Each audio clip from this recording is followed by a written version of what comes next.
Jamnagar police દ્વારા જપ્ત કરવામાં આવેલા ગેરકાયદેસર દારૂનો જથ્થોનો નાશ કરાયો। જામનગરમાં પોલીસ દ્વારા જપ્ત કરાયેલ દારૂના જથ્થાનો નાશ કરવામાં આવ્યો હતો। પોલીસ દ્વારા ગેરકાયદેસર રીતે આયાત થયેલ અને પકડી પાડવામાં આવેલ દારૂના જથ્થાનો નિકાલ કરવામાં આવ્યો હતો અને તેના પર બુલડોઝર ફેરવી નખાયું હતું। જામનગરના સિવિલ એરપોર્ટ પાસે CISF કમ્પાઉન્ડની દિવાલ પાસે આવેલ સરકારી ખરાબાની ખુલ્લી જગ્યામાં આ દારૂના જથ્થાનો નાશ કરાયો હતો।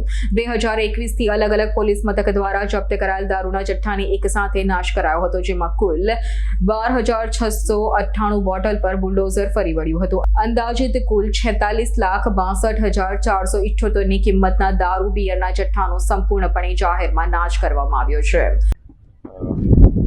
જામનગર શહેર ડિવિઝન વિસ્તારના city A division, city C division અને બેડી મરીન પોલીસ સ્ટેશન વિસ્તારના પ્રોહિબિશનના અલગ અલગ ગુનાઓમાં પકડાયેલ 12,698 જેટલી બોટલોનો મુદ્દામાલનો નાશ પ્રાંત અધિકારી શ્રી જામનગર શહેર વિભાગના હાજરીમાં તેમજ અન્ય સ્ટાફની હાજરીમાં મુદ્દામાલનો નાશ કરવામાં આવેલ છે।